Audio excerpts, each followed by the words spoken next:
intense heat and pressure until it turns into a hard rock that you can split. Slate has been quarried and mined across Wales, from Rosebush to Glenceiriog.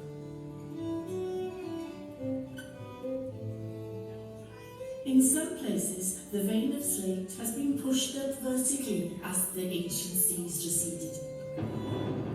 And then the rock can be quarried from the side of the mountain. At Corris and in the Festiniog area, the slate vein slants away from the surface and has to be mined underground. The people of Wales have been quarrying slate on a small scale since Roman times, but with the coming of the Industrial Revolution, everything changed. As towns and cities rapidly expanded, the market for slate grew just as quickly to supply roofing for all the new factories and houses. Here in Dinorwig, local landowner Ashton Smith saw his opportunity, as did the Penryn family the other side of the mountain. They took over the common land and began to develop their own quarries on a much greater scale. This required a considerable amount of money, and in Penryn's case, that came from the family's Jamaican estates, worked by enslaved people.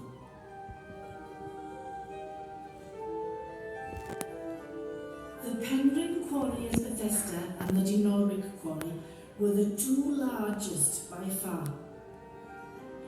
But when the quarries of Wales reached their maximum output in 1898, the industry as a whole employed over 16,000 men and produced close to 500,000 tonnes of slate each year.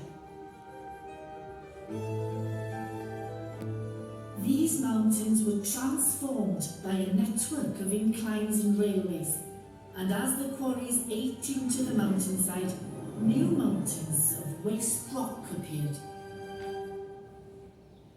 Here in Dinorwig, the quarry was divided into different galleries, or ponciau, cut like steps into the mountainside.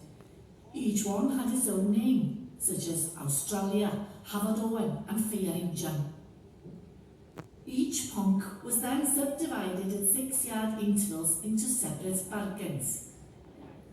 Each bargain would usually be worked by a team of 4 quarrymen, 2 working at the rock face and 2 working in the mill to produce the finished roofing slates.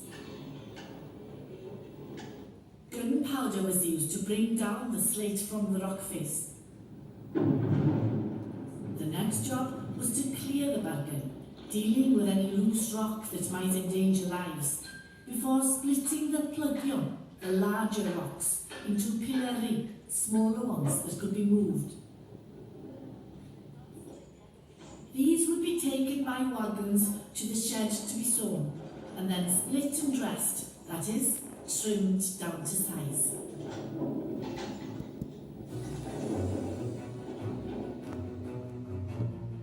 The inclines connected the different levels of the quarry. They were one of the wonders of Dinorwig and other similar quarries.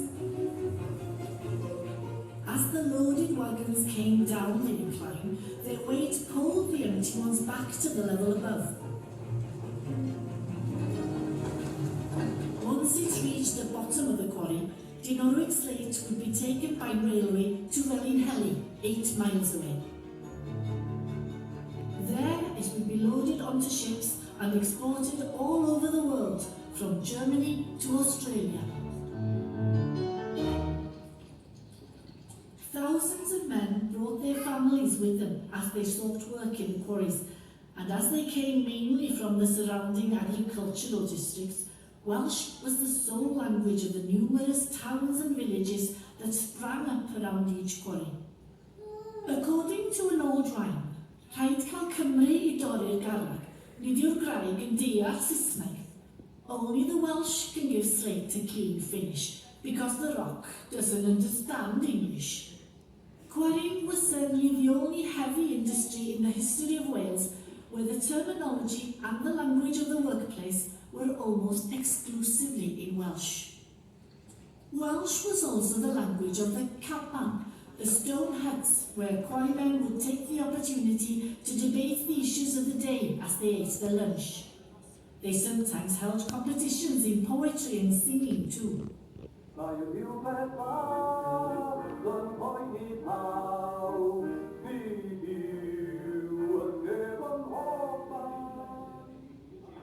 Perhaps the significance of the caban as the cultural focus of the quarries has been romanticised slightly, but it cannot be denied that generations of quarrymen would discuss anything here, from religion to politics, not to mention teasing each other about anything untoward that had occurred at band practice or on the football pitch.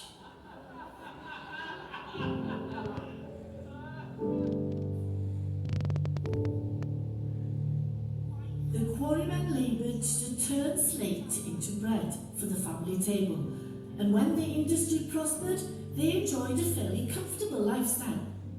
But when the market slumped, a quarryman's wife had to be very careful in order to make ends meet, especially if her husband or son was injured in the quarry, or if his health failed after working outside in all weather.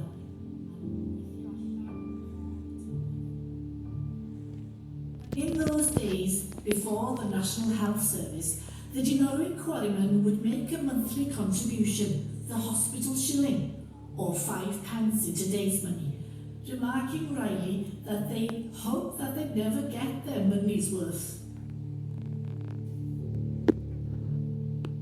There were 4 hospitals serving the slate industry. Here at Dinorwig Quarry Hospital, you could be patched up with a wooden leg or an artificial hand, but woe betide anyone who suggested that there were any dangers in slate dust. The dust is beneficial, the quarry owners maintained. A lie that cost many quarrymen their lives, leaving their widows to raise their children alone. At times like these, they were sustained by their religious beliefs. The biblical names given to many of the quarry villages, Bethesda, Carmel, Nazareth, all bear witness to the central role of the chapels in community life.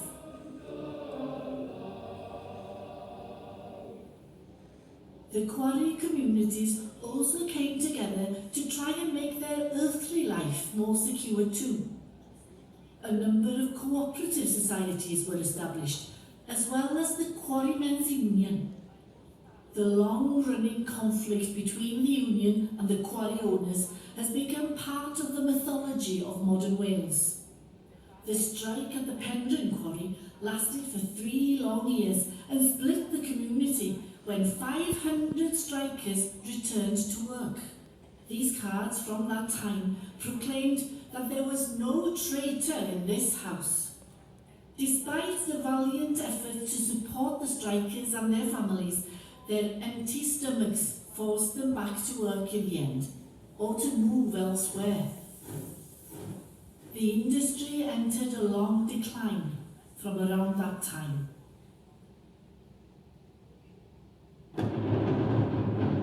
There are still a few quarries working in Gwynedd today, but now they employ just a couple of hundred, where once there were thousands. These days, there are strict health and safety measures in place to minimise the dangers of slate dust, and although machines do much of the work now, the amount of waste rock is still the same, about 20 tonnes of rubble for every 1 tonne of finished slate. And although there are now machines that can split slate, there's still no machine that can match a skilled quarryman when it comes to splitting the more challenging slabs.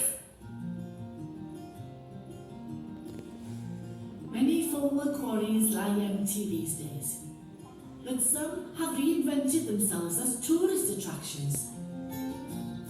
In Bethesda, you can swoop over old quarry workings on the world's fastest zip wire. In Blaenau Ffestiniog, you can bounce around the caverns where quarrymen once used to drill and blast by candlelight. You can hurtle past old quarries on a mountain bike. Or you can walk the Snowdonia Slate Trail, which will guide you to many of the forgotten quarries of Gwynedd, set in the splendour of the mountains. But this ancient industry has left much more behind than the scars on the landscape and interesting ruins. Slate was used for all kinds of things, not just for roofing. Snooker tables, gravestones, slate pillars were used for fencing. Schools used slates instead of exercise books. And apprentice quarrymen would often show their skill by making these intricate decorative pieces.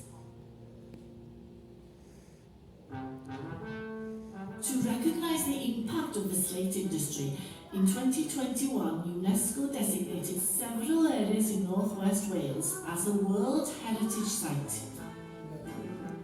The designation noted the long history of slate quarrying here and its effect on the culture of the surrounding area. UNESCO also acknowledged the influence of this Welsh industry on the wider world, not only in terms of the public buildings from Copenhagen to Melbourne that were roofed with Welsh slate, but also the way that quarrying skills and technologies developed in Wales were successfully employed overseas. Narrow gauge railways, for instance, were just as successful in the mountains of Darjeeling as in Festiniog. The World Heritage Site includes not only the old quarries and mines with their transport systems, but also the quarrymen's housing, their places of worship, and all the other meeting places that characterise the new way of life that sprang up around the quarries.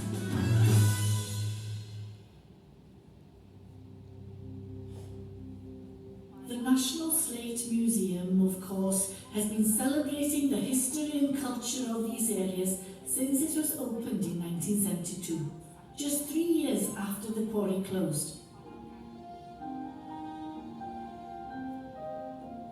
It's one of the oldest industrial museums in Britain. These workshops were originally built in 1870, and their grandiose design shows the ambition of their owner, Asherton Smith. As he stole the mountain, he shackled the forces of nature too. This torrent from Afon Hwch on the slopes of yr Wyddfa or Snowdon propelled this giant water wheel, one of the largest in the world. By means of these pulleys and drive wheels, the Gylfach workshops were more or less self-sufficient in their energy needs. And the craftsmen who worked here could make almost anything that the quarry needed. In these workshops, carpenters produced anything from quarry wagons to wooden mallets. There were 10 hearths in this forge where blacksmiths made all manner of tools for the quarrymen. And in this huge foundry, skilled men could cast anything from gear wheels to window frames, and thousands of the original wooden patterns can still be seen today, all made by 3 generations of the same family from Llanberis.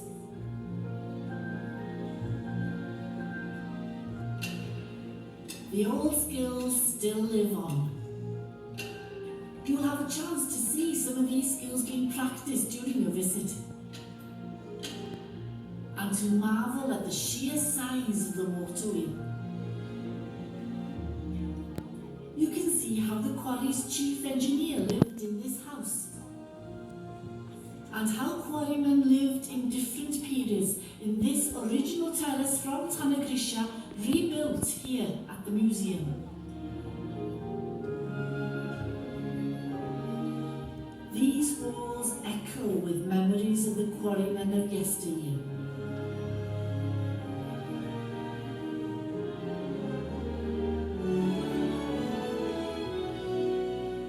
The old quarry that towers above this museum bears witness to their hard work and perseverance.